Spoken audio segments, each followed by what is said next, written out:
What's up and welcome back. This is week 14 of That Scale RC show. I'm your host, Adam Dean, alongside Jeremy Kendall.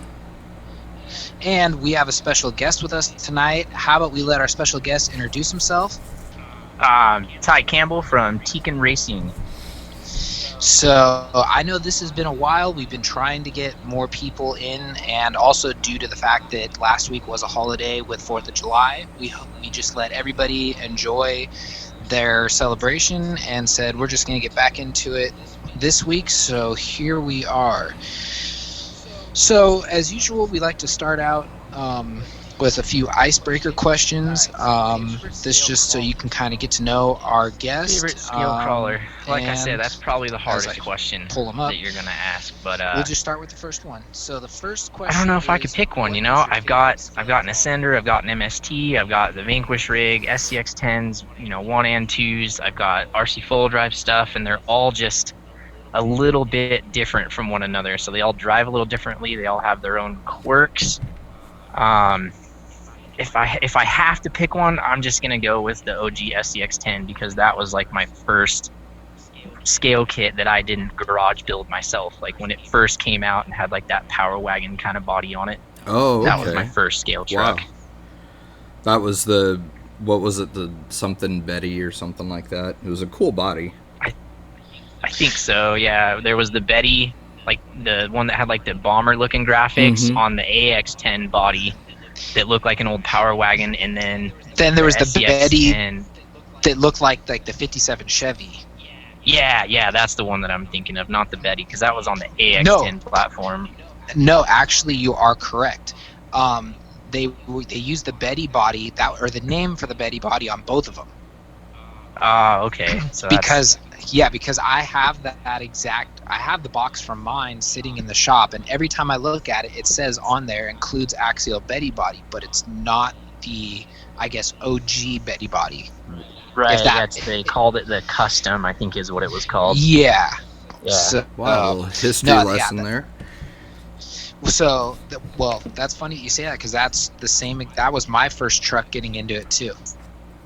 Nice. Yeah, I think that's probably, that was one of the first kits, that was like, oh my gosh, it's got, scale frame rails and all the stuff, and the axles are right, because before that I had like this TCS trail, crazy chassis with, Tamiya TLT axles, and then like Stampede wheels, and it was just a hodgepodge of stuff to make a scaler underneath one of those like HPI Savage Rubicon bodies. Yes. And that was my first true scaler. Wow, it's taking it way back. Yeah, well, it's funny 2006. Yep, I was gonna say. Well, you got yours before I got mine. I got mine in 2008, but it was still that kit was, the option that I went with. And it's funny because the first time I brought that out to an event in 2010, by then they've already revamped that kit.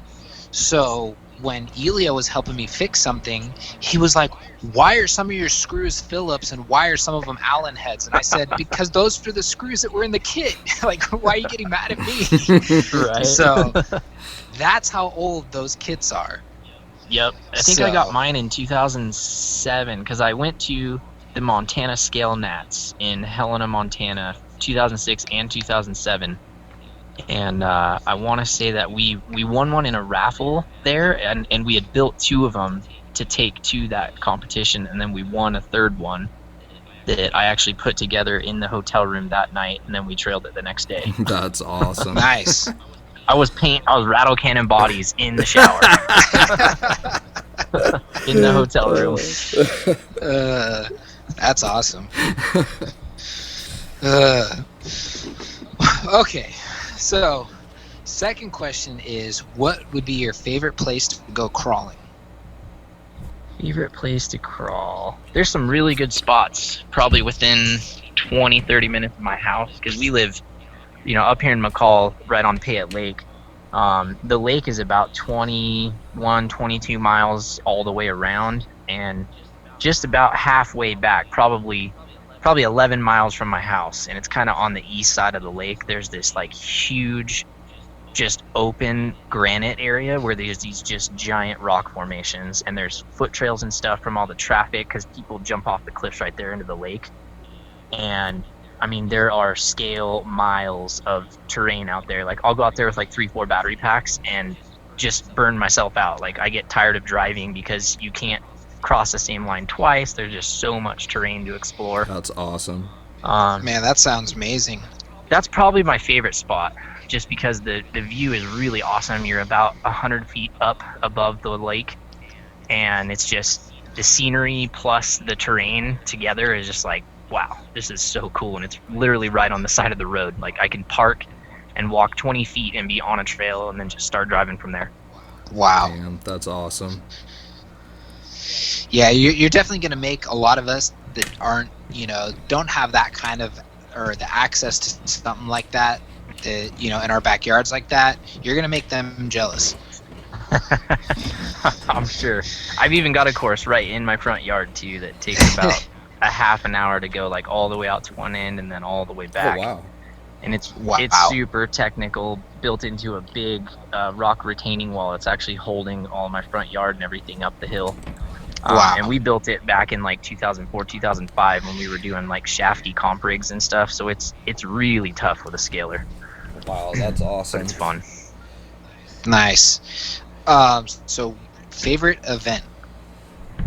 Favorite event? Well, I would definitely have to say the first Axialfest I went to is probably my favorite event. And that's counting race events and RCX and iHobby and like all these big trade shows and big races. Because I mean, I love racing. It's fun. I've been to a lot of Roar Nationals. I've been to a lot of regionals. I've been to just club races, and I mean, those are all a lot of fun. But something about that first Axialfest, because it's the first time I'd ever been to Cisco, and it was small. I mean, I think there was less than 100 trucks total. So, what year was your first Axialfest? 2012. Okay, so Yeah. So you started going. That would be 2 years before I started going. Yeah, and it was little. That first 2 years, it was pretty small, and then it just exploded. Well, yeah, it was still pretty small when I went in 2014. It wasn't really till 2015 that started gaining traction, and then I think by 16 it was just like a huge explosion. So, but yeah, always a fun time. Current number of rigs owned. Oh boy, I guess I should have counted before I left the shop. It's funny because I actually did count up like every RC in the building, like micros, minis, scalers, buggies, all of it, snowcats, tanks, planes. Yeah, if it's RC, I probably have one or have had one at one point, and I think including everything that I can drive with a transmitter, I think there was just shy of like 200. Wow. Holy. No wonder Jay started laughing when I asked this question. I knew it was going to be a lot. They're not all mine. They're not all mine. That's way more than I thought. They're not all mine. Like, there's a bunch of display cars. A lot of the guys that race, they've got usually around 7 or 8 cars because they do carpet, they do on-road, they do 8 scale, and then they've got crawlers, and with 12 people working in there and like everybody at least having one rig, like they start adding up pretty quick. Oh yeah, I believe it. Man, I was gonna say I don't think we're ever gonna get somebody on this show that has more cars. Yeah, that's probably gonna be a record. That'll be a record for sure. Man. So if you had to pick between comp or trail days, which one would you prefer and why? I think I'd go trail, definitely.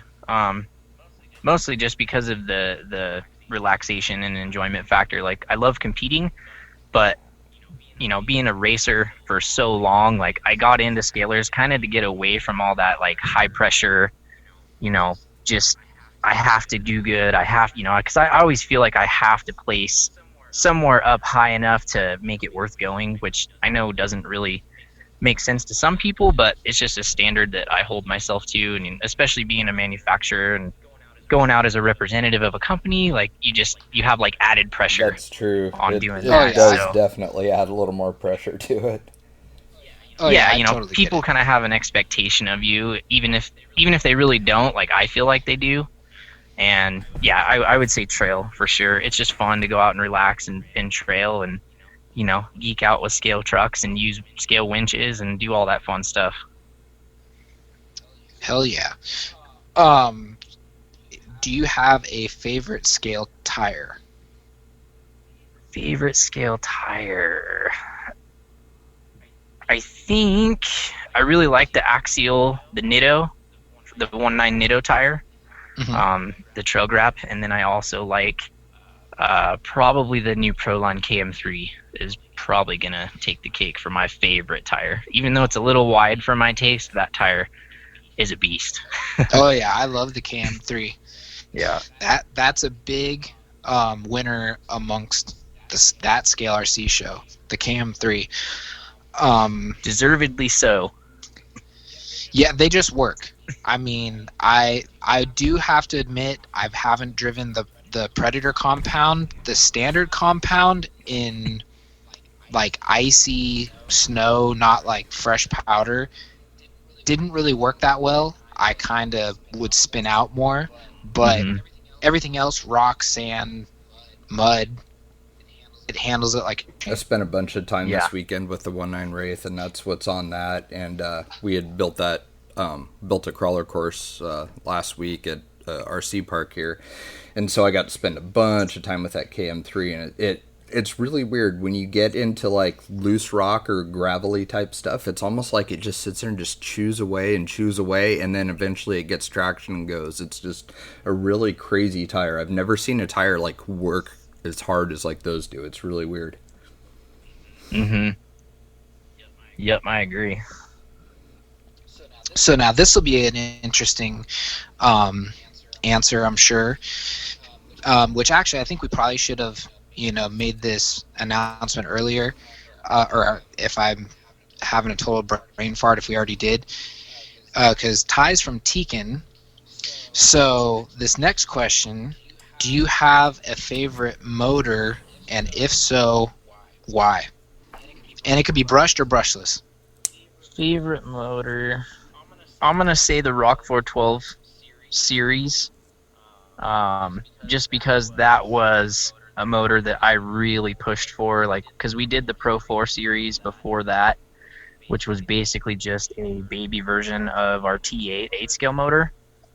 And I actually tried a Pro 4 in my Wraith at the first Axialfest I went to, and I came back home and I was like, we have to make a crawler specific motor, because there was, it had the 5 millimeter shaft on it, which was kind of a pain for pinions. And I was Mm-hmm. like, all right, we got to change this. And then, so we did some prototypes and then tested them again, had a bunch of team drivers drive them. And the general consensus was we need more drag brake, because in our 4-pole motors, we designed them to where like the cog torque, like the notchiness you feel when you turn the shaft by hand, we were trying to eliminate that in the Pro 4, because that is resistance that the motor has to overcome while it's driving. So you're kind of, it's almost like having a supercharger on. Like it costs some power to turn through itself. So Mm-hmm. we tried to eliminate that on the Pro 4 design. Well, then we had to go back to the drawing board and undo everything that we did previously and make a whole bunch of tweaks inside on the Rock 412 so that they had a lot more drag brake than the Pro 4. That's awesome. Well, there's a little insight to what goes on when you're getting these motors, or what goes into the R&D of making these. So, because I think we've touched that kind of topic ish in previous episodes, where we always say these people that come out and criticize, oh, they should just do this and they should just do that. Like we've said in the past, it's not that easy. There's a lot of R&D that goes into this. Yeah, I mean, when So, we're designing a motor, you can go through, 100+ prototypes, which every one of those motors is insanely expensive because they're all one-off, mhm. handmade prototypes. Oh, and So, that makes total sense to me. and it takes a long time. Like, you can't just, make a decision and be like, oh, we're just gonna, shoot an arrow at a board, and whatever it lands on, that's what we're gonna change. Like, we have motor analyzing software and like scenario software to where you go in and you tweak things by like thousandths, tiny little adjustments and material changes and whatnot, and then it spits out some results for you. And it's not always super accurate real world. Like you're not going to see that happen out in the real world, but we get like super geeky with the motor side of everything. And like I said, we do tons of prototypes and tons of variations before we settle on one we like. Wow. Yeah. Just knowing that it's that expensive to just do one, I guess, rendering of what your final product's going to be. I mean, it doesn't surprise me, like how long it takes for anybody to come out with anything new these days, because there's just so much to take in, and like you already said, you change it by thousands, and it's a whole different beast than it was before, and that could be good or bad, and then you have to go from there. But a lot of R&D. We're almost done with the questionnaire. Do you have a favorite body that you wish was available for a scale rig? For a scale rig, probably not an off-road body, but I really wish somebody made like a half decent looking DeLorean for an on-road car. I think that would be so cool. There would be a lot of people buying those. Oh, I would have a couple of them, Yeah. like no doubt. I'm surprised that hasn't been done, honestly. That's funny. It's probably licensing is probably what's holding it up. Yeah, probably. That's probably huge. That's a really hard car to get licensing of. Yeah, but I'm also just surprised that somebody hasn't tried to do their own one-off scratch build, though. I seem to recall seeing probably some more 18th scale stuff. Because I remember when I was like hardcore into like mini Z's and stuff back in high school, like that was the thing, was scratch building, model kit bodies and all kinds of stuff. And I do remember seeing some guys do some pretty crazy 24th scale DeLoreans. And then I seem to recall an 18th scale that, because the guy had, I've got an 18th scale Sunstar DeLorean on my shelf, that he tried to replicate and actually like make the panels out of really thin aluminum. Whoa. So that it would dent and mash up. And wow. And he had it on like a RS4, like the little HPI Micro RS4 chassis, I want to say. That was a long time ago, though, man. Wow. So if you were to walk into a hobby shop right now and purchase a scaler, what would your next purchase be? I would probably go get myself a TRX4 Sport. Really? I think so. I don't have one, but from what everyone says and the videos I've seen, it's a pretty good rig out of the box. Yeah. And it interests me, that chassis. Like, I've never really looked at one up close, other than underneath the body at a comp, pick it up on the ground and, oh, what's under this thing? Oh, it's got portals. Oh, okay, it's Traxxas. Like, I'm not familiar with this one yet, so I would probably pick up one of those because I need to build one. I think I probably would have Nice. gotten one of those if it had been available rather than the Bronco. Just because the Bronco, It just seemed like where we are at least, there was a lot of features, all the bells and whistles of that thing, we didn't really use any of it. So the Sport definitely is kind of probably it'd be interesting to see what kind of numbers are doing with those versus the other models. I would guess that the Sport would do better because realistically, and this is just my own personal opinion, which I know doesn't really mean anything, but like all the options that you have, like the different like locking and unlocking differentials and the 2-speed transmission and all that stuff, I've really never needed that crawling or scaling. It's like kind of just point and shoot. I've never really said, oh, I wish I had an extra, an extra speed so I can go a little faster. It's normally like, no, this is too fast. We need to slow it down. So, right. I don't know. So for me, having all those extra servos and extra things that switch, it's just more than needed. So that's why I would say the Sport would probably be a better seller. And the fact that it all comes down to the dollar. I think the regular TRX, like the Bronco and the Blazer, I want to say they're in the $500, almost $600 range. I'm not too familiar. I think you're right. Yeah, they're like $200 more than the sport, I want to say. Wow. Exactly. The So sport with the tracks was kind of a weird move. Yeah, I mean, I can see the allure. Like, their tracks are really cool if you have some that work half decent. Yeah. But that's the trick. Like, I think Traxxas actually did their homework, and I think they made those tracks actually work really well. Yeah, they're probably really good. I just didn't. I Because didn't I've expect to see them yeah released on a car. I thought that was kind of trippy. yeah I thought they'd kind of keep them as a like an add-on popcorn kind of stuff. So, final question, and then we'll have the whole icebreaker series out of the way. Do you have a favorite hobby shop? Favorite hobby shop? I think the Hobbyplex out in Omaha was probably one of my favorites, mostly because they had two really nice tracks. They had a really nice 8 scale track that was all covered, and then they had the indoor track that was like the hobby shop had these big old windows that you could look out and look down on the pits and the Oh track. wow. Wow. Yeah, it was a pretty sweet setup. I think that one's probably my favorite that I've been to. Nice. So that basically wraps that up with our icebreaker. Is there anything else that you would like to throw in? And otherwise, we're just gonna see where the ball rolls. Um, I don't think so. Jay, do you have anything? No. No, I I was mean gonna say, there's like a you're- million things I want to talk about, but I'm just as far as like all the intro stuff goes. No, we're good. Right. So entertain us. What would you like to talk about? Oh boy, I don't know. I'm really busy getting ready for Axialfest, as you probably could have guessed. Yes, I'm in the same boat, but probably not as busy as you. How about you take us through really what it takes to be actually, this is actually a good question.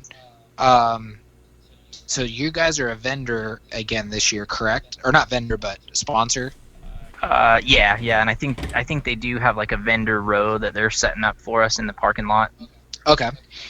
So then, walk us through what, a business has to go through getting ready for an event like Axialfest.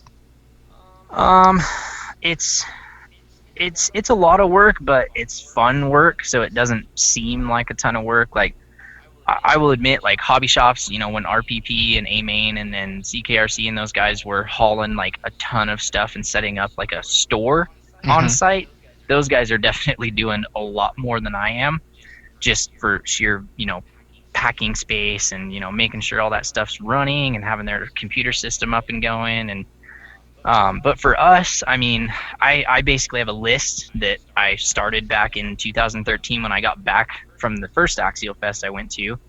And when I was prepping for 2013, I was like, you know what? I kind of needed some more stuff than I took that first year, because I just kind of went down as I was a sponsor, but it was just me. And I rallied down there in my Subaru and everything I could pack into it. And quickly learned that I needed a lot more than I took, because I wasn't just going out and driving. I had to support and be there for a lot of the guys that were there too. And pretty much now we're up to pulling our 28-foot race trailer full of stuff, and it entails everything from soft goods, shirts, hats, hoodies, patches, stickers, and then I've got boxes of product that we take for supplying the on-site hobby shops when they're there. And then a whole service kit, which basically has spares of everything from, brush springs to motor bearings to ESC housings, and all that stuff has to come with us. I basically have to pack up like half of our tech area and take that with me. Wow. Wow. Yeah. And then obviously you got to throw in the, 15 or so cars that we bring, and then all the batteries and parts that have to go with those. And since it's camping, then you get to stack going to the store and, loading up a couple shopping carts worth of water and food and everything you need to go camping, and then make sure you have all your camping gear. And luckily we've got a system to where we just sleep in the trailer, so we just bring some mattresses and throw those down inside the trailer, and it works out pretty nice, so we don't have to bring tents and all that stuff. Sweet. How many rolls of solder do Yeah. you go through there? How many How many what? rolls of solder do you go through at Axialfest? Um, not a ton. It probably a lot less than people think because we do some soldering while we're there. Like if someone has something go wrong with their stuff and they buy our stuff and they want us to help install it, like I just have them put it in the car where they want it, and then I'll happily wire it up for you. So Mm-hmm. I know it's got good solder connections going on. But I mean, last year I probably only soldered up maybe like 12 to 15 rigs if I had to guess. So it sounds like a lot, but I mean, I love soldering. I do it every day, and I like helping people. So when we're just hanging out around the campsite, like yeah, I'll fire up the soldering iron and burn them in for That you. is a cool thing that you guys do that. And you have so much, on-site support for your customers there. That is one thing that's really, really cool to see. Yeah, and I mean, we always bring a laptop, and now we've got phones for tune in via the hot wire. So I have a lot of people come up, and they want to tweak their settings, or they just got something and they want us to put like a bass tune on it for them, and then they go out and test it, come back with some feedback, and have me change it. So I mean, we're pretty much doing exactly what we do here at the shop, just down at Cisco. Well, now it'll be Donner. So Nice. Yeah. Um, have you been staying on top of any of the videos that they've been releasing about Axialfest? I'm just curious. I've watched a few. There's definitely been a bunch of them. And I've just been so busy trying to get builds done, and like I'm already starting to pack for Axialfest that I have not watched every single one of them all the way through. No, I was just curious because it is a lot that they're throwing out. Excuse me, that they're throwing out this year. In the previous years, it's been like a couple. Maybe the last, 2 weeks before, maybe a month out. This year, it seems like they've just been, one after another, which is pretty cool. The only reason why I ask is because I've never crawled at Donner, so seeing the hype and what they're basically bringing us, and I think Parker went live today showing basically what everyone will be up against. It's some great looking terrain. I did So catch a piece of that live video that he did today. He was getting eaten alive by mosquitoes, it looked like. So yes, we'll that's be what I packing mosquito spray. yes. So have you crawled at Donner before?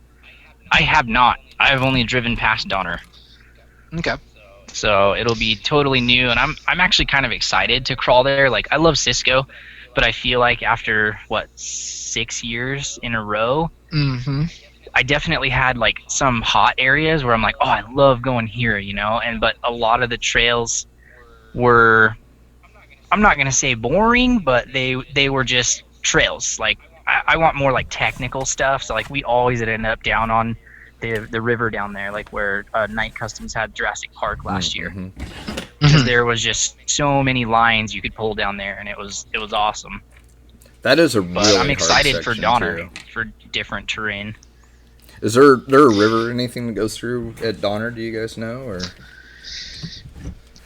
To not my sure. knowledge, no. so they may not have any There's water that lake stuff? down there that, yeah, there's that one lake. So Well, there's the lake, but because Donner, it's the actual ski resort. So to my knowledge, it's more of a mountain than like a river going through it. So right. yeah. So no, it'll be interesting. I do know that the Sierra Nevadas have a lot of granite, so it's going to be a lot of granite, sticky, terrain, which I'm always Yeah, for. that'll be cool. But yeah, so it'll definitely be interesting. So Jay, what else did you have? Really liked it. I mean, I know the question on everybody's minds is probably going to be Ty's builds. The Dakar rally trucks. Those are probably the two that everybody's going to want to know about. We know the tan one, the original. That one you're just kind of doing a small revamp on, and then you've got this brand new monster. Yeah. These are huge projects. Like we start out, right after Axialfest, both years.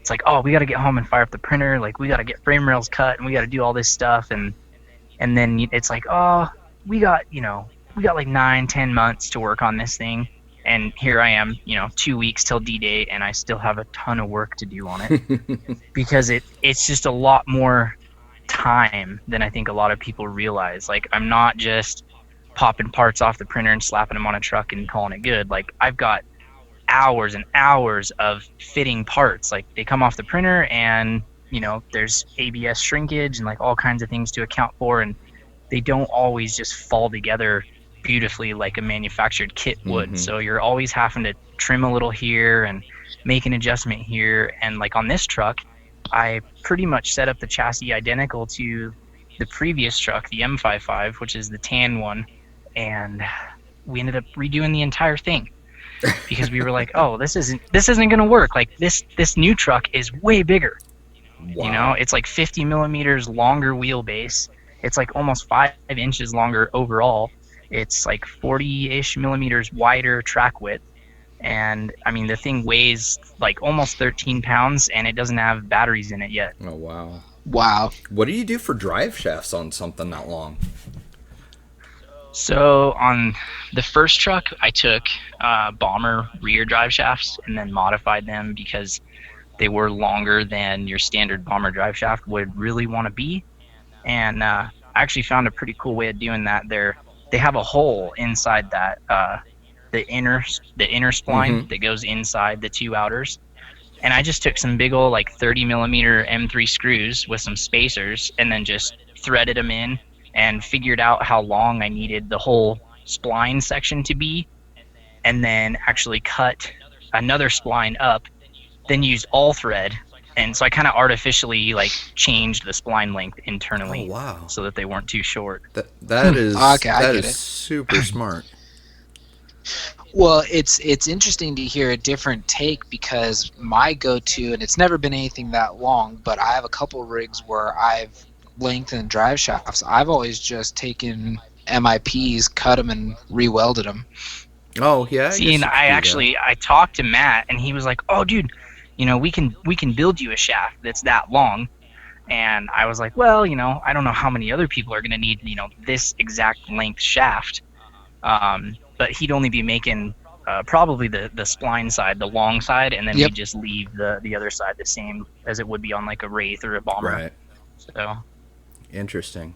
I don't even know why that popped into my head just now. All of a sudden, it just a light bulb went off. I was like, man, that's kind of a difficult thing to overcome on something that long. Yeah, and it took me a little bit to figure it out because I threw them in, and the first time you compress suspension, the spline gets stuck in one half, and then it lifted back up, and then the drive shaft fell apart, and I was like, oh, this is way longer than this shaft really wants to be, and it's going to have some horsepower, so I got to figure this out. Yeah. And so far, they've held up, dude. I beat the crap out of that truck. I drive it just full throttle all over the place and jumping it, and it's heavy, and I have not had any issues with the drive line. That's awesome. It's fun to watch that thing work in videos. You see like the top kind of swaying and stuff, and I mean it the way that thing acts on camera is just super scale looking. It's really cool. Yeah, I was pretty happy with the suspension. Like, we ended up using RC Full Drive King shocks. They're the 110 millimeter length medium OD. I think their bomber rear is the length. And there's 8 of them on there. Oh, wow. So we've got a lot of damping going on, and there's only springs on 4 of them. Right. So the extras are just, it made it ride really plush and have just enough body roll to where, I mean, I kind of just winged it and ended up trying like 4 or 5 different shock oil weights and ended up like up at 80 weight, I want to say, in that truck. Oh, wow. Plus it's got Curie anti-rock sway bars front and rear. Oh, that was my next question, if you had sway bars on both the front and the rear. Yep. Yeah, I cut the front one down to make it narrow enough, and the tire actually rubs at full lock on the inside, but I've never noticed it really do anything. So, but it needed it bad because there's just so much weight up high. Right. Especially in the front. Those cabs are pretty heavy. Is this new one the first experience you've had with the kit transmission? No, the other one has that same transmission in it. Yep. Man, I don't know. But this one, I did 2-speed. Oh, okay. So. Yeah, I think the Unimog's the only one that I would even consider doing a 2-speed on that we have here, just because it kind of fits that rig, I guess. But I don't know, that for whatever reason, in between building that one our gray Curry Jeep, and then the Unimog. I somehow completely forgot every little trick I learned putting that transmission together, and I struggled so hard with that thing on the Unimog. I don't know what the deal was. I got so mad at myself. I probably had it apart 3 or 4 different times. It was just dumb. So the Unimog comes with the kit style transmission? Mm-hmm. Yeah, like the XJ does. Oh, okay. No, that's something I didn't really pay attention to. It's got a ton of mechanical noise for some reason. Our other one's really quiet, but this one has like a lot of gear noise and stuff. But it's actually kind of cool because it fits the rig, because it just sounds like this big, machine.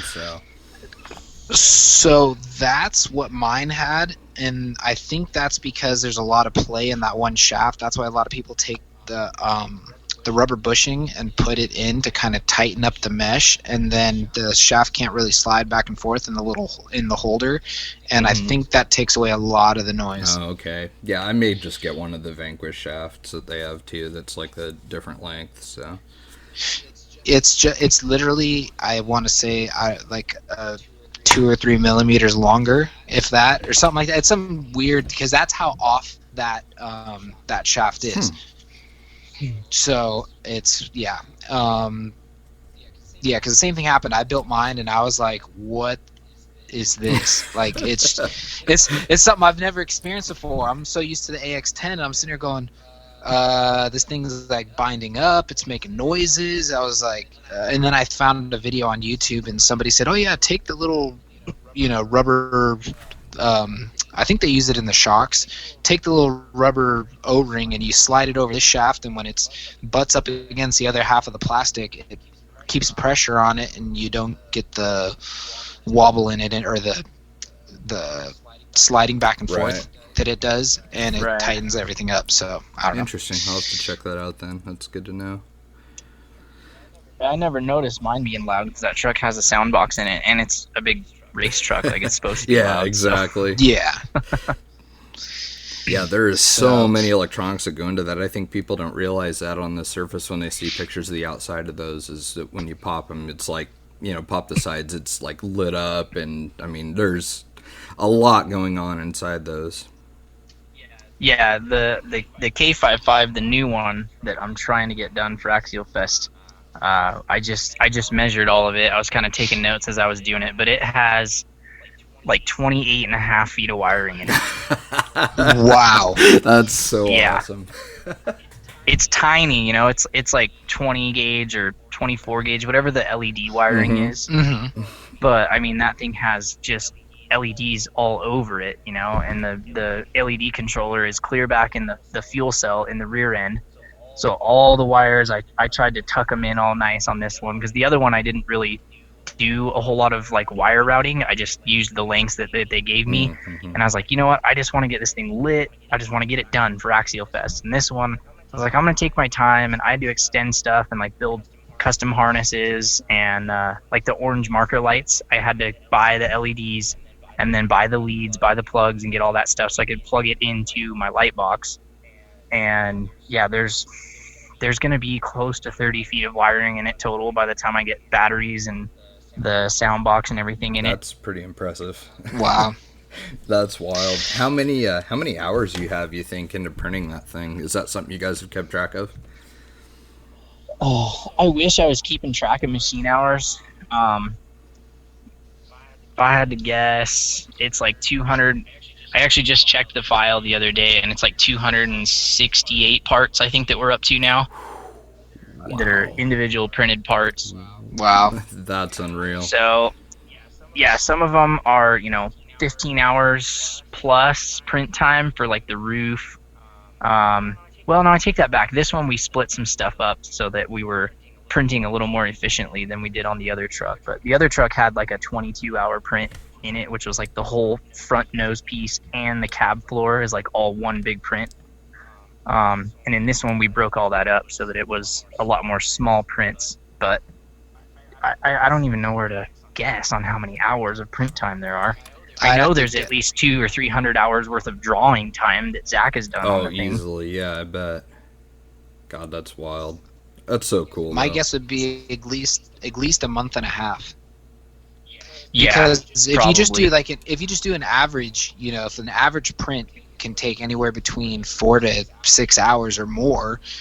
I mean, do the math right there. You have over 200 and something parts, 260 parts. That is amazing. Man, that's Yeah. crazy. It's thousands of hours. Wow. That's one of those things that whenever I start something, it's like, okay, I'd like to kind of keep a detailed, recollection of everything that's going into this. And, maybe I'll document the build like some people do. And man, I never end up doing any of that stuff. Like, I swear it just doubles the project length anytime you start trying to keep track of stuff. And it's hard. Trav wants to go to like a time management software for us for like job time and stuff and machine time. And it's, I don't know. I probably don't want to know a lot of things when it comes to that. So Yeah, but if you're making stuff, for resale, you have to know so that you know what, how to price it. Yeah, exactly. But, I mean, I just do it real basically, with like what it is per linear, per square foot, depending on what the material, and that's kind of it. Just kind of do it the old-fashioned way. But I don't know. It's funny, like any of those big projects. So it's like, okay, I'm going to do it right, and we're going to take pictures through the entire thing, and nope, never happens. Well, and I just get so like into, like when I get in a groove and like things are happening, like I'm getting parts to fit and like things are going together nicely. I honestly, like, I forget to grab my phone and snap a picture. Like, I'm horrible at it too. Like I'll get some like after like a whole stage of stuff has gone on like over the week to try and do like an update. But I'm like, dude, if I took a picture of every single part that went on this thing, like it'd be insane amount of work. Yeah. Even though I probably should just do it, but I get so excited to start putting things together, I flat forget to take pictures. Maybe next time you guys do something that's like this, but maybe on a smaller scale, that'd work out well. Trying to do it that way, something that's not going to take as much time. Yeah, I don't know. I've definitely videoed a lot of this one. Like I'm still videoing of it going together, final assembly. So I'll at least have like some time lapse footage. Mm-hmm. Of it going together. That'll be cool. But it's not from like, every part got torn down. Like I painted like all the back cage assembly was all one part, but there was like 40 parts. So I didn't video that deep into it. But yeah, that's what I was gonna say. You could probably just do like, chunk segments, like meaning like, okay, this is what it looked like, and obviously when you do the next one, even if you added 40 parts, which is like only 5% of the build, you're going to see the difference in the two picture comparison or even video clip comparisons. So being that big of a build, I don't think you'd have to do every single part just to get the point across how much it's changing. Right, yeah. You'll occasionally get like I've got a lot more pictures of this one than the last one. Like I think I only had 150 pictures of the other build, and I've got like 500 of this one. So wow. I definitely took a lot more, and just different angles of things, and like put up a backdrop and stuff, so it was a little bit more professional looking. And like, all right, we did a bunch of work, and then like here's what happened this week, and then it's a nice bunch of photos showing all this stuff. Anybody that's been following you guys too, I'm sure that they probably have noticed you've really stepped up the video game for Tekin. Like your guys' product videos and stuff have been fantastic. So I know that's been really exciting for people to see. And then plus, I mean, are you noticing like an increase in like engagement with your customers? Now that you're, like, is there more of an interaction now that you've got like some really incredible videos that have like a high production quality? Are you capturing their attention, with these products, or is it? I don't know. I think we definitely are, because before, like, we had some tech videos and stuff on our YouTube, and I really wanted to start doing like the Tekin builds series, which I've been slacking on the last couple of weeks, but I have a good reason, because I'm trying to get ready for Axialfest and get this truck done. Yeah. But yeah, definitely people are, we're getting a lot more comments, a lot more messages. Like people will hit me up and ask me, like about the 8xe that I built.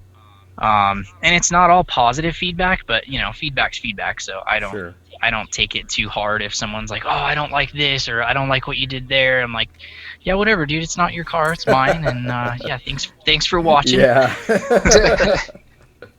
I'll mental note that. You've kind of got like the action stuff down perfect too with the product videos and everything with the slow motion, and I mean it's just they're exciting videos to watch even if they're 10, 15 seconds long on Instagram. Like it's still exciting to watch, and it definitely, I know for me it captures my attention really well, and it's like, oh okay, what do they got going on now? And so Yeah. Well, and I've been watching, what some of my inspirations are doing, and taking notes here and there, and then it's just going out and doing it. Like you take a bunch of shots, and out of 20 you might get 2 that are worth something. yeah, well it's I know how that good one to know is. that happens to other people too. Then I don't feel so bad. No, It, plan for it, because it's gonna happen. You're gonna fill up hard drive space with garbage and have to sift through and delete it. And I don't even delete the bad stuff, because every once in a while you find like a clip that you watched it when you're out in the field and you're like, wow, that's terrible. And then you get back to the shop and you're like, oh, I can actually do something pretty cool with this. Yeah, it looks great. What are you shooting most of this stuff with, in case people are wondering? I shoot some of it with my phone, believe it or not. No kidding, wow. I shoot a lot of it with my Pixel on just a handheld gimbal. Because the thing takes really good slow-mo. It's not like 4K or anything, but it's, for Instagram and like little stuff like that, it's perfect. So I usually shoot a lot with my phone. I do have a GoPro, and then I've also got a Nikon DSLR that I shoot a lot of stuff with too. Is that what you use on most of the studio stuff then? It's a Nikon? Yeah, the Nikon is pretty much, I don't take it outside a whole lot, mostly because I don't have a rig to really like hold it with and keep it safe. Right. And then I do have a little Sony, just a little digital camcorder that does shoot in 4K, that I do have a rig for, that we go out and shoot a lot of stuff with that too. So it's kind of a mix of stuff. Is it usually just you and Zach shooting video, or who's like your go-to guy there that you drag out with you? Yeah, usually it's Zach and I. Like we'll kind of take turns, and I'll drive, he'll drive. Because sometimes like you get that like artist eye where you're like, oh, I can see the shot that I want, and it's like, if you're not the guy behind the camera, like you're probably never gonna get that shot. Right. No, that makes sense. So yeah, it's mostly Zach and I. I have my dad shoot some stuff every once in a while for me, or drive, so that I can film him. And then my buddy Jeff Parker, whenever he's up here. And he just got a new DJI drone that we're going to go start playing with, so I'm pretty excited about that. That'll be cool. Definitely. Yeah, that RC park that I was at over the 4th, they want to do like a map, like when you pull into like a KOA or like Cisco or wherever, how you have like a map of the area and stuff. So we're going to get some drone shots, and then I get to draw the whole thing in Illustrator and have kind of a map of the property so that people know where to go and stuff. So Nice. That'll be kind of a fun deal. Yeah, it's kind of funny. Drones have started to catch my interest, not so much for like, as weird as it is, filming RC related stuff. It's more for just getting like any kind of scenery shots or scenic shots. Yes. Because like I've watched numerous stuff on YouTube, and some of the stuff that these guys film, and you're just like, the angles and the areas that the drones can go is just like, it just really changes the whole perspective of what you're viewing. It's beautiful. It starts looking like cinema after a while, I mean, it's the stuff they capture. Exactly. I tell you what. Yeah, it's B-roll. It's important. Yeah. It's actually, a lot of people say B-roll is more important than what you're actually trying to shoot sometimes. I can see that. Because it's all about setting, it's all about setting that atmosphere and like, catching people's eyes. It's the hook. A lot of it is the hook. Exactly. So. This is a little off topic, but I wanted to tell you guys because this is something that was actually really cool. So we were out at the RC park, and they were setting off fireworks out there for the 4th, like mortars and stuff like that. And one of the drone racer guys had 3 sets of goggles that were set to his channel. And he went up and he was actually like flying through the fireworks as they're going off in the air and stuff. It was absolutely amazing. It was one of the craziest looking things I've ever seen, like being like right there when the stuff's going off, and he's like flying through it, and it had dimension and stuff. It was really, really cool. I've never been much of a drone guy, other than just, I think they're a good idea for, for filming purposes and stuff. But that was one thing that I was pretty impressed with, was the ability to do that. I'd never seen anything quite like it.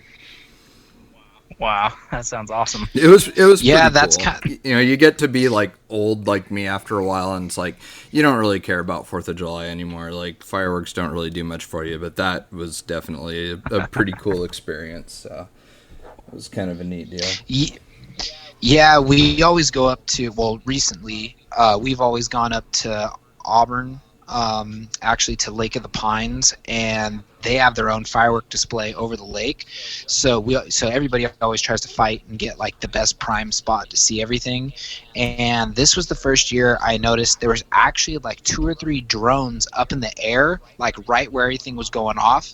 So I was like, that would actually be a cool sight to see the fireworks from a different perspective, because you're always used to sitting on the ground staring up at them. To be like at like, I guess technically like eye level or almost like looking slightly down would definitely be a different take on what happens. So that's what started getting my interest into the drones a little bit more. And then actually the one that really surprisingly enough, I was going through videos. I think it popped up after I watched Ty's video with the VS410 with the new one with the new motor forward, or is yours the one? Do you not have the motor forward? I don't have the Pro yet. No.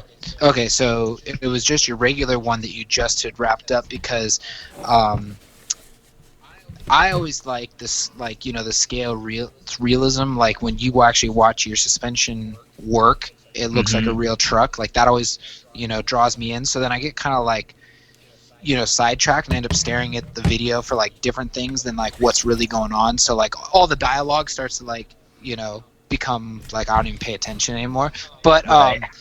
it always goes into like, okay, here's the next video.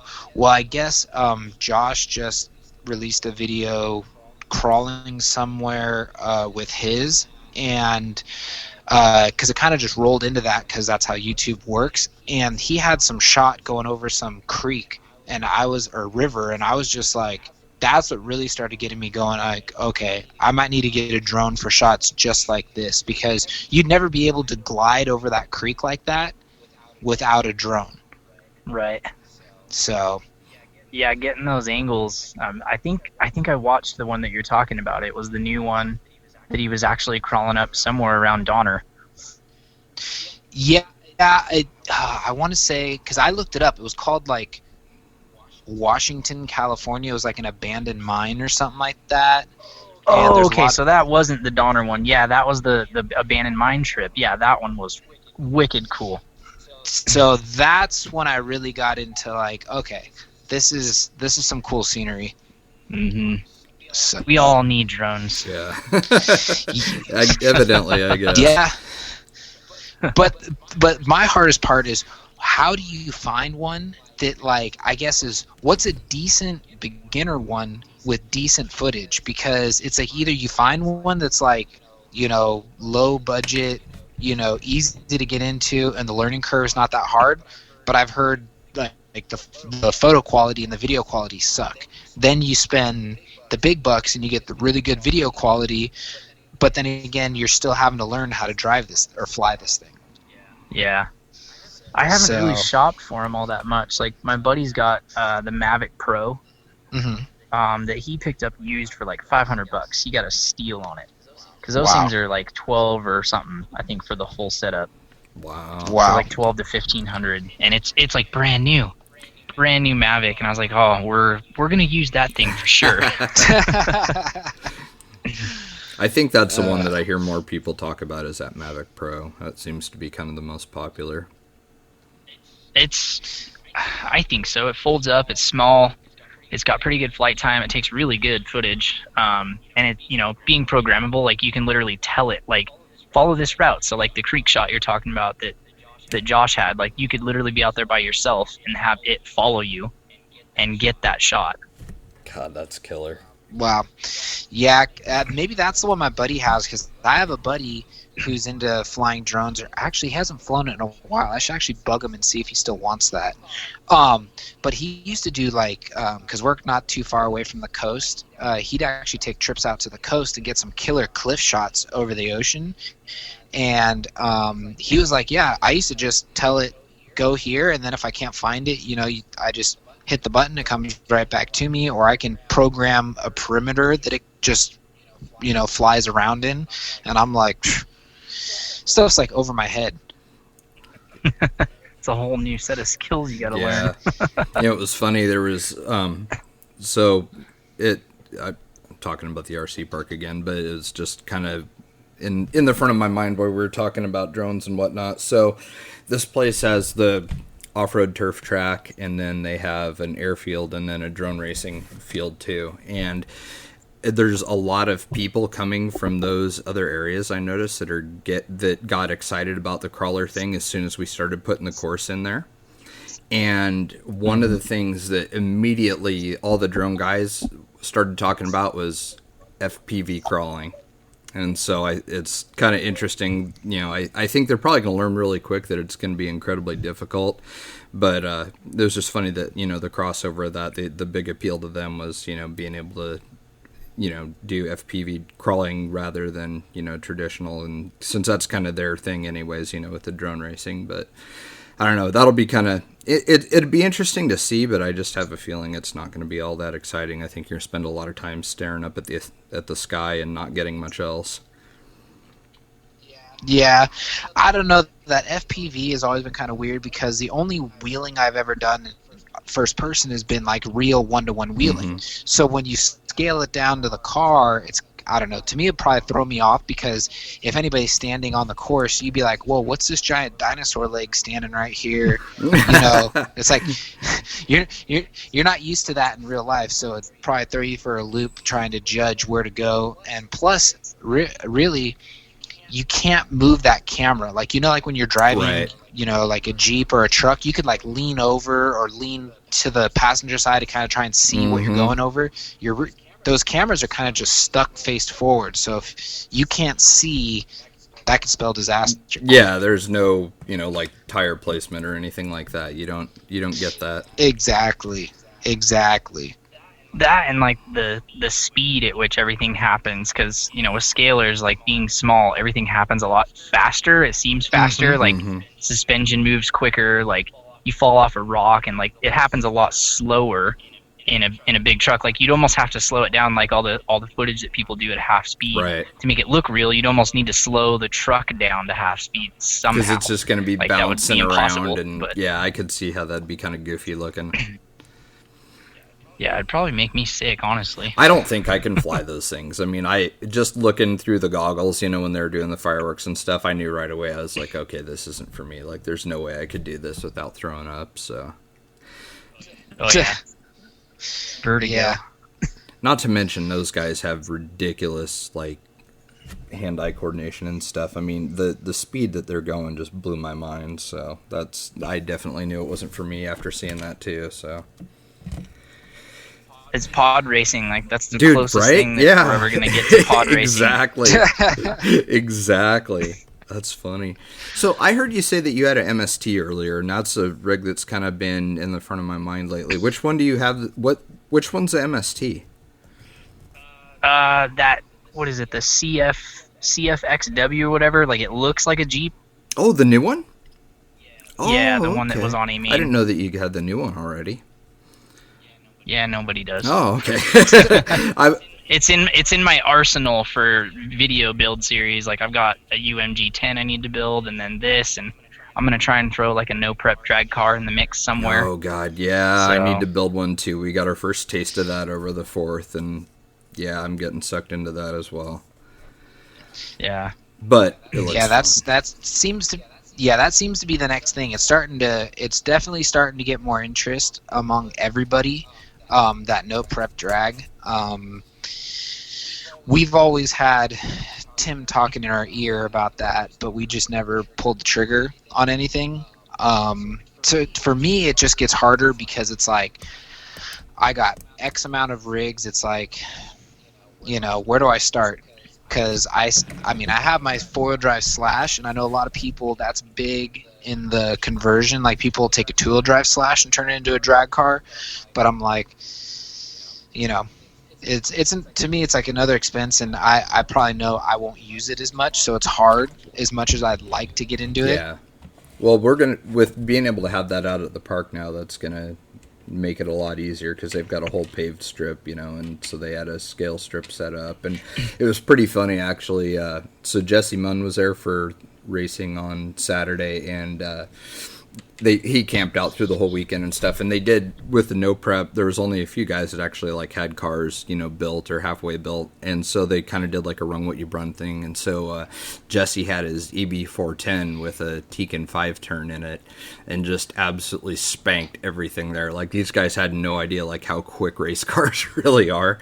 So it was pretty cool to watch. I mean, that thing just smoked everybody. So yeah, there's gonna be a couple dudes motor shopping now. I bet. Nah, it looks fun. It'll be cool. We've talked about it on the show a little bit and kind of kicking it around, but I think in order for it to grow out there at the Die Hard Park, I'm gonna need to kind of get involved too, and everybody kind of. It seems like a couple guys build something and everybody else will sort of follow them. So. It happened with that. It's happening with the crawlers out there too. I wanted to take a quick second too and just thank the guys from our club that came out to help put that thing together, because man, it wouldn't have happened without them, and they did a fantastic job. So if you guys are listening, thank you very much for your help over the weekend. Couldn't have done it without you. It turned out great. So really, really greatly appreciate it. But it was I was going to say, that looked like a pretty decent turnout. We had about 50 people show up on Sunday. That's pretty good. Yeah, more than I thought. Say, which isn't bad. Well, and it started off raining that morning too, so I was like, oh, rad. So we just did all this work, like Wednesday through all day Saturday out there building this thing, and now it's raining on the day we're supposed to have the event, and so it ended up working out, though it cleared off and ended up being a beautiful day, but oh my God, I sore. That was so much work doing all that. Yeah, building that stuff, I have mad respect for course builders. Like, it's so much work, and the planning that has to go into it, and I mean, you need a crew of people to do that kind of stuff. What was crazy is, like, this is what kind of blew me away and why I was pretty stoked on how all of it went. So, usually you get a situation where you've got like too many chiefs and not enough Indians. It's like people are kind of like have their own ideas and whatnot, and there was I think there wasn't more than 6 of us there at any one time, and the guys showed up. We stood around and BS'd and kind of talked about what we were going to do for maybe 5 minutes, and they just tore into it. Like, they didn't waste any time, and really all we had to do, like, we had the course goes alongside the set of train tracks, and so we kind of use a little bit of the hillside, from where the tracks are elevated. And I showed him basically just, okay, here's 2 cones. This is where this section's going to start. This is where it's going to end. And it's up to you guys, whatever you want to do in between. And like, there wasn't like, they didn't need any direction. It wasn't like, well, what should we do? Like, just everything that they did turned out awesome. And it was effortless. And I mean, I've never been part of like a group exercise before where something's gone that smoothly and there was no friction or, wasted time due to lack of direction or anything like that. It was really a strange experience because it worked out great, and it was actually really, really fun. So it'll be cool to expand that thing all the way down, because there's probably at least 100 more yards of trail that we can zigzag around and put in. So it'll end up being a pretty decent sized park. And the plan is to, other clubs can go there and hold events, or, it's there for people that are camping for the weekend, or, if they get done racing on the turf track, go burn a couple packs over on the crawler course. So that was pretty cool. Lots of dudes from the racing side getting into crawling, though. We saw a lot of, Associated sponsors their off-road track, and man, there was a lot of enduros there. I bet. We have one coming now, too, so we'll see how that goes. Nice. It was pretty impressive, man. Like, it is a really good-looking truck, so after seeing them up close and everything, I think we need to definitely get one of those. So that'll be here Monday, so that'll be cool to check out. We're jumping on the bandwagon with everybody else. Nice. Well, I mean, yeah, it's a new platform. Like, it's intriguing. It's got some really cool features, and I need to get a hold of one sometime, too. Yeah, I think it'll be fun. I mean, plus I need it for to template and everything else. But it's actually pretty excited about that one. But like I said, it was just after seeing it in action and stuff. Like, that is a very good vehicle, so that'll be cool. Should be pretty fun. So you think that'll be on the next thing you guys are probably gonna pick up as one of those? I'm gonna try to. Like, I've already got 3 unbuilt kits sitting just waiting to be filmed and do more build episodes. So that's the hard part about doing that, is because, like, by the time you get to doing it, the thing's been out for a while, and it's almost like the kit's almost kind of old news at that point, and so that's really hard to try and stay on top of.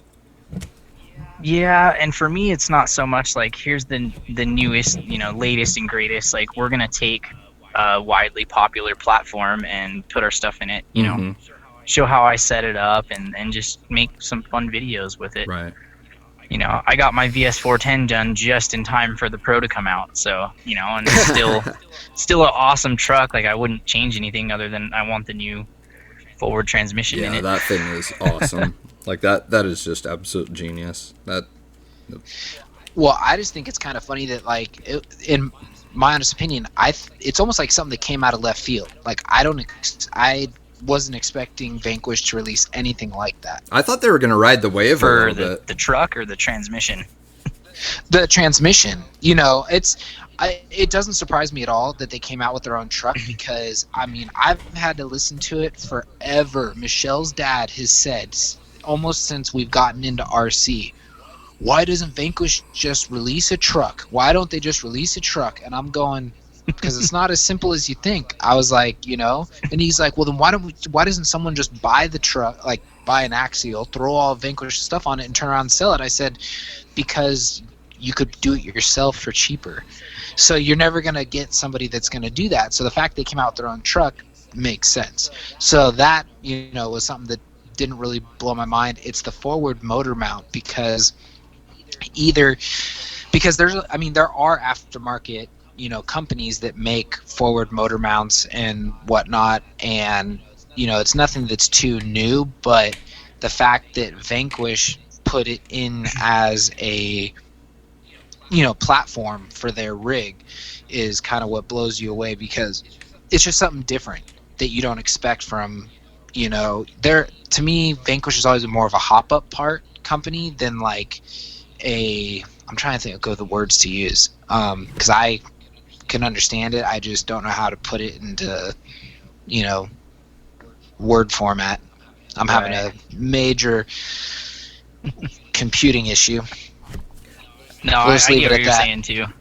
It's like, because you see them, they come out with the Curry axles, that's a hop-up. They come out with the aluminum transmission housing, that's a hop-up. So to actually pave the way and come out with a functioning hop-up that kind of is going to be a game changer for a lot of people, because who knows, the next the next Axial that comes out could have a forward motor, the next Ascender that comes out can have a forward motor.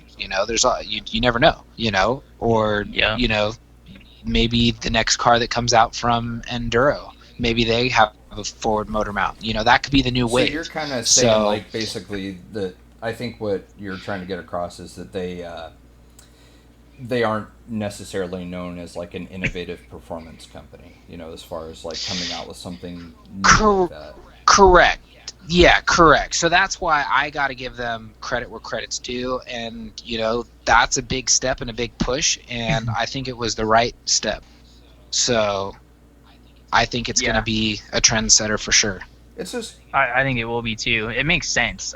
From an engineering standpoint, like getting that motor forward and low, like it's just, you look at that thing from the side, like I saw somebody commented on one of the side shots that either Brandon or Jim posted, or maybe it was Josh, but they were like, it's so low it looks like a touring car. Like, and it really does if you don't have like the inner wheel flares and stuff on there, or the inner fenders and the body posts. Like, the thing was just super low profile.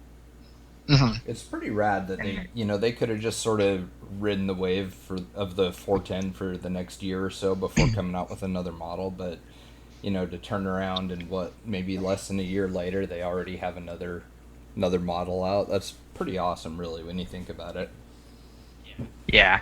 Well, and I mean, you know how much time goes into designing something like that. Like Oh that, yeah. they were probably working on that transmission like before the first 410 even came out. True. Yeah, good point. I didn't think of Very that. true. My only question is, because like how everybody gives Axial crap for using a lot of Jeeps, like, oh, it's another Jeep variation.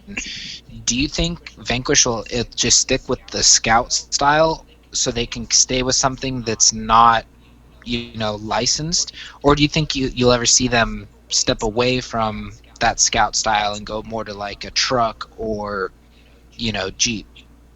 Um, I don't know about a Jeep. Like everyone loves to complain about Jeeps, but it's like go out on the trail. What do you see? Yeah. You see Jeeps and you see Toyotas. Like I mean, there's not a whole lot of Blazers and Broncos. I mean, I'm sure guys wheel the crap out of those trucks. Like I had an old Bronco that we went out and did dumb stuff with it. We weren't doing like hardcore trailing or anything in it, but I'm sure people wheel all kinds of stuff, and short box Chevys and like there's all kinds of stuff out there. I've seen it. But I mean, obviously the Jeep thing just made sense. Like Right. Mm-hmm. I have nothing against them. Like I don't know why people complain about having more options. Like yeah, there are more Jeeps, but so what? Like it's more bodies, it's more options. If you don't like it, you can put something else on it. It's not a big deal. Which But I mean, almost when everybody's you going think to do off anyway. road, yeah. But I mean, when you think crawling like Moab and stuff, like most people can be like, oh yeah, Jeep Wrangler. Like that's gonna be the first thing that pops into their Mm-hmm. head. Well, because they work. See, that's the thing. It's you touched on something that's very true, because that's kind of what I was into, and that's what I was doing before I got into scaling. Was I was building my Chevy pickup to be more of a trail truck in the real world, and it's not something you can just go to the store. Yeah, you want to go buy a lift kit for it, sure. You want to buy like the simple stuff like that so you can put bigger tires and wheels on, sure. But doing a solid axle swap at the time was not it wasn't like a store bought thing. You couldn't just go down to your local 4 parts and say, yeah, I'm going to solid axle swap my truck. I need this and this, and they just go, oh yeah, look, it all fits. It was more of, no, you got to get stuff that's readily available, but you're going to have to make it work, and you're going to have to figure it out. So it makes sense when people pick Jeeps, because you can go to almost any any 4 parts store is going to have whatever. They got lifts ready for them, sway bars, you name it, they have it. Yep. So it's the Swiss Army knife of off-road. So it to me it makes sense. And then Toyota is really close too, because the Toyota pickup trucks and even the old 4Runners were just known for, like, people could turn those into a wheeler with very little effort. Yeah, and they worked really well too. Exactly. So it makes sense. So, but I was just curious to see if if that's going to be their like trademark, having that scout-ish body, or if we'll see them venture into something else. I wouldn't be surprised if they end up doing a licensed body down the road, just because they already know how to do all that. What with working with Curie and KMC and Method and OMF and all those other companies that they already work with, like they know how to go about getting it properly licensed. Mm-hmm. But I think a lot of people, like, they complain about unlicensed bodies. They don't realize how expensive it is for some of these bodies. I mean, some of these car companies do not just hand out the licensing for their stuff. Oh yeah. Well, I think the prime example is, look at some of the Axial cars. Like, for instance, look at the 2017 JK, the CRC edition versus the Deadbolt. There's like almost a $200 difference in price. And a lot of that comes from the licensing of the 2017 Jeep. Yep. So, Definitely. when you release your own body that really doesn't, match anything in the real world, then you're not worried about some company knocking on your door saying, hey, where's my payment? Where's my licensing fee for using my product? Yeah, here's a bill and a cease and desist. Like, no one wants to Yeah, deal with Yeah, that. exactly. So I like the Origin body though. Oh, yeah. I think it looks great, and the new truck version, like, oh yeah, I like that one. I like the truck version better than the full size version. It's just something about that, really captures my attention. And I really wonder if that had something to do with James Knight cutting it up to make that truck conversion for the first VS410. Like, I wonder if that had something to play into it, to where they're like, hey, let's just make this a configuration so it's different than the other one, but we already know what it's going to look like. Yeah. No, I guarantee you there was definitely some inspiration right there. And I mean, since they came out with a whole new pro kit, it needs to have a body that looks a lot different than the other one, just because then, right out of the gate, you're going to be like, oh, that's definitely a pro, until people start getting that body separately. But I'm kind of with you. I like the pickups and, top off cage kind of fastback stuff more so than like your full bodied SUV. Yeah, it's something about seeing that. I don't know what it is that just makes it look, it's to me is more eye catching. Like, because I had a lot of fun. I was running the topper on top of my JK build, and then once I took it off so you could see the cage, it was something about it. I was just like, yeah, I don't think I'm gonna put the topper back on it. Yeah, maybe for some pictures here and there, but you want to see, like, because that's where a lot of the scale magic happens, is the interior, like seeing the cage and all that stuff. And like, I want to see the dash and the seats and everything that's in there, because all that gets kind of shrouded, and it's like almost a mystery. Like, is there an interior in there? Like, I can't really tell. And your windows get all scratched up and they don't look like glass after a while. So exactly. Yeah, I'm with you on that one.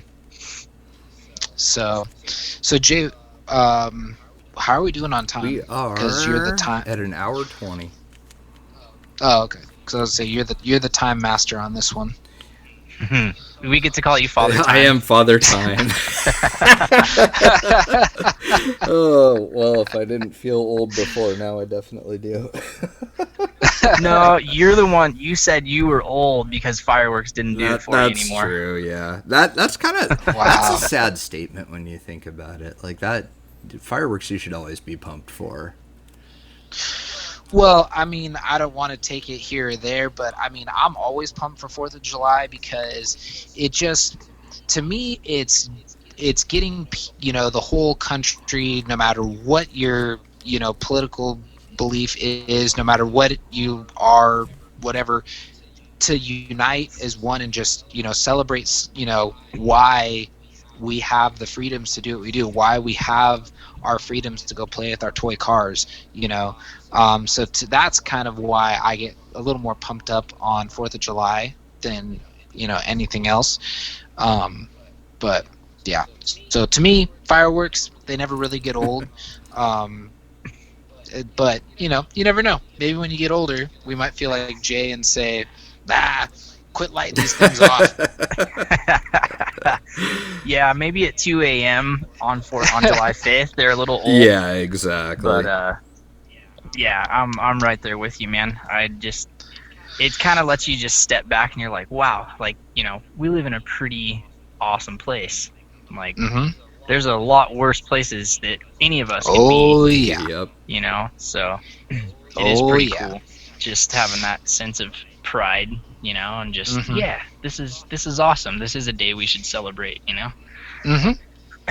Yep, I'm with you 110% on that. Well, do you have any more questions for Tyson? The only other really question I had that we never really went over when he was talking about the one-off builds was, did you have inspiration for those, or like what was the what made you decide like one day, hey, we're gonna I'm gonna build like a Dakar rally style truck?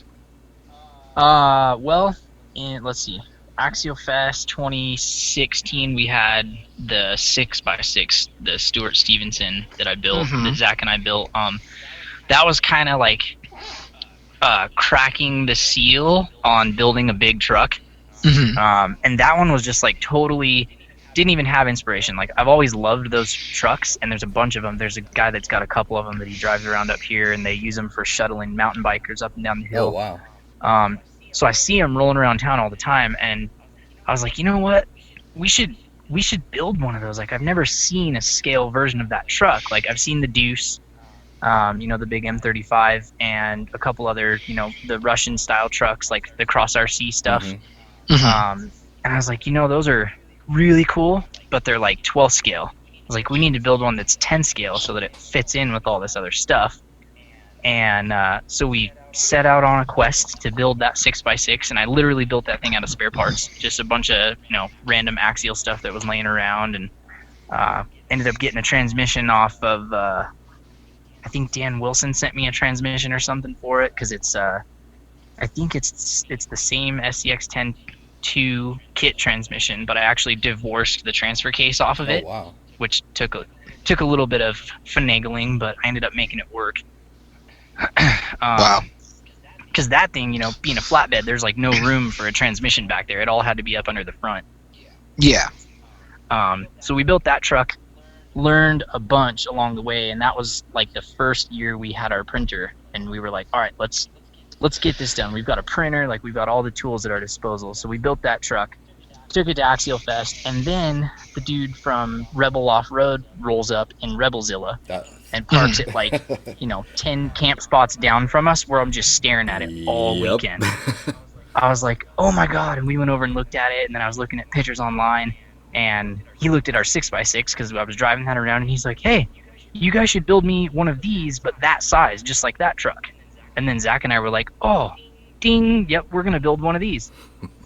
And Nice. That's where the inspiration for the first truck came from. And we were like, yep, we're going to go home, we're going to start building it. And I literally went home, and like 2 weeks later ordered a ton of Vanquish parts, transmission, shocks, like all the parts I needed to build it.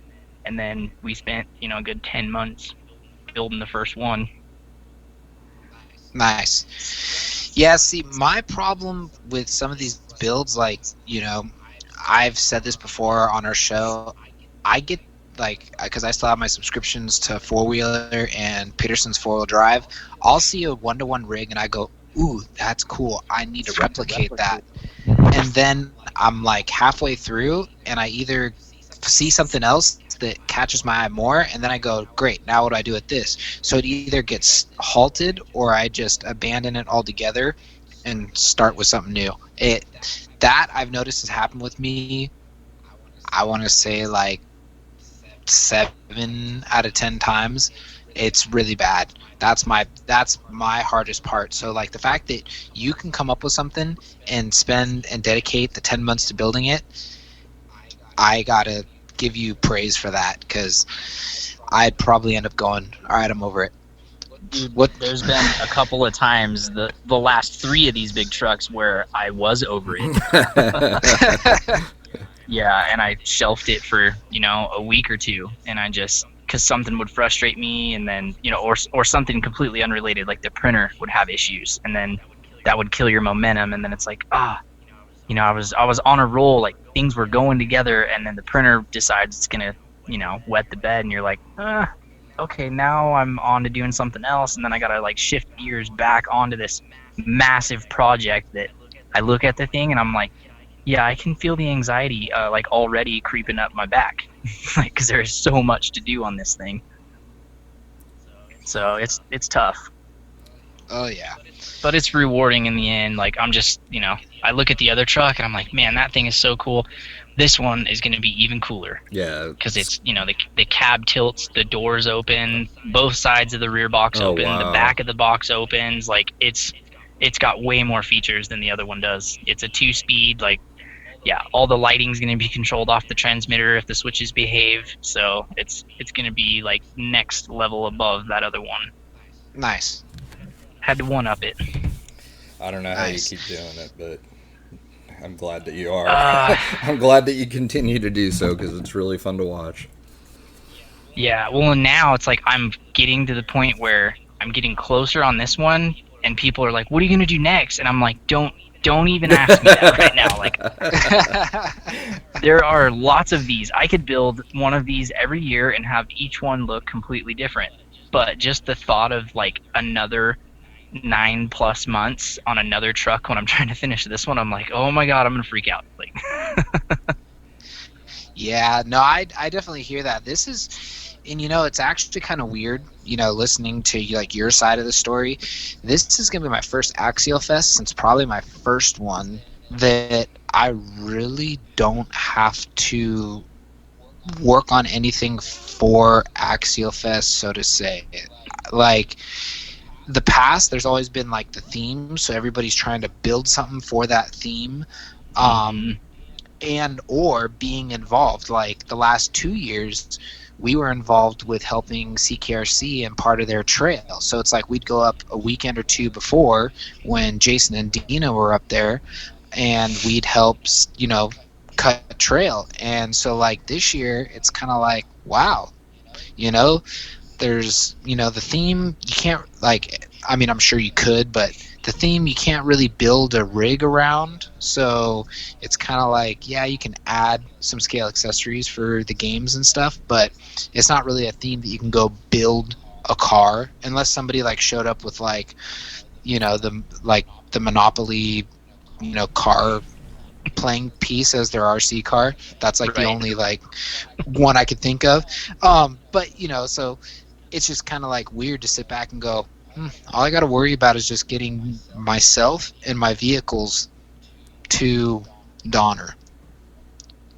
It'll be a nice change of pace, though, I think. Yes. Yeah. I think it'll definitely be nice. It is going to be different, and that's what I've been trying to tell people, but at the same time, try and calm a lot of the nerves, because, I mean, there's some people that just freak out that this is not at Cisco, and how it's gonna ruin everything, and I Most don't of know. these videos, it Yeah. seems like they're just answering the same questions over and over again too. Like I can't believe we're like a couple weeks from the event and you still have people going, "Well, is it okay if I run this rig there?" Or I don't understand. It's like, man, what? Like, did everybody just forget everything from the past 7 years? I mean, Well, because I think what's happening is a lot of people are starting to like put their 2 cents into certain things, because once they heard that Parker was coming back at the earlier Axial Fest, I mean, it's always been Axial Fest, bring your Axio rig, but in the past when Parker was involved with it, it was a little more loose, because the G6 you can run anything, right. and since they always advertise it in the past as a G6 event, I think that's why people are like, oh, is it like the old G6, so I could bring my RC 4-wheel drive Yeah, to exactly. the axial rig, so I don't know. Yeah, I think people, they just should play it safe, and if they don't really know, I mean, bring it with you, but bring an SCX10 or something. Yeah. Like, everyone's probably got a rig that's probably borderline Axial Fest legal, depending on how much they've really changed. But there's no reason why anybody that's in the game shouldn't just have a pretty stock SCX10 kicking around. Yeah, most people you would think would. Exactly. Or Exactly. lightly modified. Like, I love all my modified trucks, but dude, I go back to my Honcho, which doesn't have a whole lot done to it. Like, I'm still rocking the RTR lower links on it because they just will not break. And it's brushed, it's slow, it's squeaky, and that thing pulls lines that my JK will not do. Isn't that great?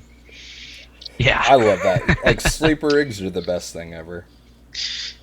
Yeah. Well, that's like this year. That's why I'm trying to get they're not trying because there's not much to do to it, but that's why I'm pretty much using my Wraith 1.9 as my, okay, I know that rig is ready to go and ready to handle Axial Fest.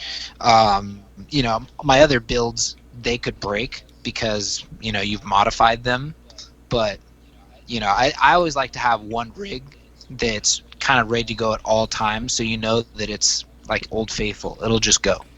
Yep. Did you go to it? Did you drive this weekend, Adam? I thought I saw you post something about some event or something like that. No, I didn't go. I haven't touched an RC car. You probably saw it. No, the most I did was I threw motors in the Wraith 19 and the the tow truck. Oh, okay. Yeah, so that's the most I did. I wrenched a little bit. There hasn't been a lot of driving. I probably really won't be driving until Axialfest. Yeah. Dude, that you're gonna love that 1.9 Wraith. I know I keep saying it, but like, wait till you get some wheels and tires on that thing and get it out. It is such a good rig. It's ridiculous. Yeah, it's starting to be one of those things. I don't know if I'm going to be getting wheels and tires for it before Axialfest. I might just be rocking it the way it Which is. should be fun too. I mean, it works great that way too. Yeah, for the whole 30 minutes I've gotten to run it in the backyard, it's been pretty fun. Dude, it's been so you're gonna love it. Like that rig, I am so excited about. Like I didn't really know what I was getting into because I had a 2.2 Wraith and it was okay. I think it was my first rig and it's like it's kind of the whole time all I wanted to do is make it more scale or make a 1.9 Wraith out of it because with 2.2s and AR60s it just everything was too easy with it. And man, this thing is just, I don't know. You'll see it. It is surprisingly capable. I mean, it's to the point where I don't really know what to suggest to people anymore when they're wanting to get into it. Because before it was pretty easy. It's like, hey, if you're new to the hobby or whatever, SCX10's pretty safe bet. Lots of aftermarket support, lots of forums for information and stuff. But now that the Wraith is out and I don't know, it's pretty tough to pick a direction to steer people because that thing works absolutely incredible. Like you have a lot of fun with it. Yeah, I've actually done slight modifications or modding it out before really actually driving it, which normally I'm like hey, let's leave it like as stock as possible and see what happens. So because I did that with my with the 2.2 or the 2.2 with the 10.2 Honcho when they released that on the 10.2 platform. The most I did to it was I made that custom cage for the rear and threw the canvas on it and just ran it like that. I plastic bumpers, no sliders, and just ran it for I want to say 4 or 5 months before I even tore it down and turned it into something else. Some of the most fun I've had with just a box stock RTR. It's crazy. Oh yeah. Yeah, or something just that's really lightly modified. Yeah, exactly. Like a little bit more steering, or something like that. But yeah. And I always hand them to people, and then it's like they pull lines that I don't with my JK because it's heavy and it's got a spare tire in the back, and it's even more scale than the Honcho that I hand them, and they don't understand that right off the bat. But I'm like, dude, this thing is like a cheater truck. Like you don't have to do anything to it. Oh yeah, we all have those trucks. You know which ones are your crawlers, which ones are your trail trucks, and which ones you have to really work at just to get it to pull the lines you want. You gotta have those too. Like it's fun to mix it up. Like I love taking my Trail Finder 2 out, and I'm like, dude, leaf springs. Like it's bouncy, it's noisy, it's an old Toyota. Like it's not bobbed. It's gonna hang up on stuff. I don't even care. Yeah. It's so much fun to just. Yeah. It's so cool. Like it's so different than driving, any of the other trucks. Like I tell everyone, I'm like, you gotta drive a leaf spring truck. Like you might not like it, but you need to at least try it. Like I didn't think I was gonna like it at all. But I got it, I built it, and I'm like, dude, that was actually really fun to put together. And then once I went out and drove it, and then I put, what were they, Pitbull, the Braven Berserker 155 tires on it. And, dude, that truck will climb through some stuff. Like, that sometimes I get jacked up with my, like my Rubicon or my JK, just because it doesn't drop a tire clear down into a hole. Like, it just kind of, like, trikes over things and floats. And it's goofy, but it's hilarious because I'm pulling a couple lines with my Trail Finder that even my JK won't do. Oh yeah, it's the right tool for the right job, and they all do their own purpose, and that's why there is one person that's kind of inspired me to want to build a leaf sprung rig, and It's this guy's Scale Monkey. He does nothing but like the RC 4-wheel drive Blazers, but he's got this one, and it's four linked. It's leaf springs on all four corners, and it's just like that looks so scale. I need to build one. It's just my problem is that's a hefty price tag for that RC 4-wheel drive Blazer, the entire package. Yeah, because just the body itself is expensive. The body itself is expensive, but when you look at it with the actual, because basically I think it's a trail finder underneath it. I want to say it's almost like $500, and that's just, and there's no electronics. Yeah. So I'm like, ugh. For the super scaleness though, like you're building a model kit. Like that body is like so accurate. Yeah. And it's hard body. Like it's so much different than a Lexan body truck for sure. Oh yeah, I mean one day I'll have to do it just because I'm a big Chevy guy, so I know I'll have to do it. So maybe that'll be my next project. I don't know. I always say that, and then something else, and then somebody else throws a new rig out and puts a wrench in my whole entire plan. Right? You can never have a plan in this. Like it's like new, shiny. Oh, that's new. I got to go over here and do this now. And it's like this project gets left, or whatever rig you wanted to get. You're like, no, I'm gonna go get this one now. Oh, I know exactly how that is. I tore down my new Kaiser with the truggy back half because I was gonna make it into something else, and I was like in the middle of doing body work, and they can't. What did they come out with? I forget what they came out with, but it might have actually been when they came out with the deadbolt, and I ended up getting a deadbolt, and I just never really finished it. That all kind of got boxed back up and said, okay, one day this project will be complete, but until then, I'm going to mess around with this. Yep. That happens to the best of us. Yep. Well, we're at an hour 40, and you got kids and everything else to say goodnight to, so we should probably call her quits here. Ty? Oh, I put them in bed before we even got on the phone. Oh, good. That's right. I forgot they are pretty little, and it's 10 o'clock there, and it's only 9 o'clock here, so that's right. Well, they better be. Yeah. Well, dude, thank you very much for coming on the show and talking with us. Really appreciate it. It was a good time, and it's always cool seeing what you guys are up to. It's not very often that a manufacturer is cranking out vehicles like what you guys do. You know, it's nobody. There's not many people that go quite to that extent of scratch building rally trucks to help show off your products. So, just you guys do amazing work as always, and it's definitely fun to tag along and watch and see what's going to be next. So thanks again. Well, yeah, I'm glad you guys asked me to be on, and I'll definitely have to be on more. It's a good time for sure. Right on, man. Oh yeah, no, just chatting about it. I don't get to talk this kind of stuff very often. Like I can at work a little bit here and there, but like I'm the only like hardcore like scaler dude in the building pretty much. Like my dad's got a few, Zach's got some, but I'm just like over here like Scale Builders Guild and RC Crawler, like they're always open, and I'm like just looking through people's build threads. Like I'm looking at Josh's channel on YouTube and Matt's on SBG, and just I definitely breathe the scale side of the hobby a lot more than everybody else does. So it's nice to be able to just talk about that kind of stuff. Yeah, for sure.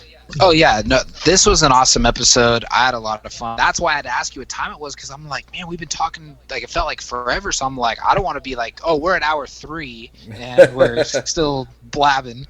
Right. It didn't even feel that long to me. Like I'm sitting outside and I'm like, oh, it's still kind of light out. Like it's not dark yet.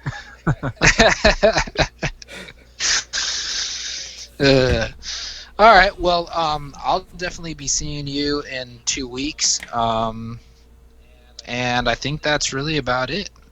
Yep. Yeah, Axialfest is coming fast. Thanks for reminding me. Right on.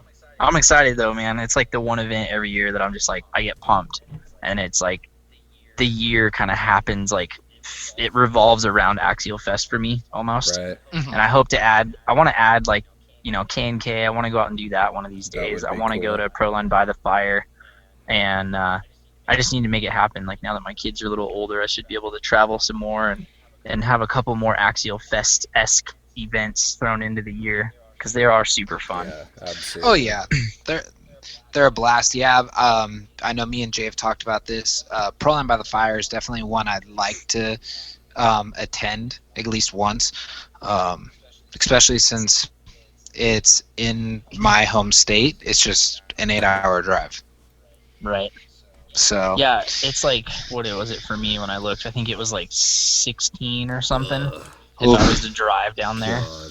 Man. So probably even further for you, Jay. Yeah, it's 13 just to get to Cisco for us. Whew. Yeah.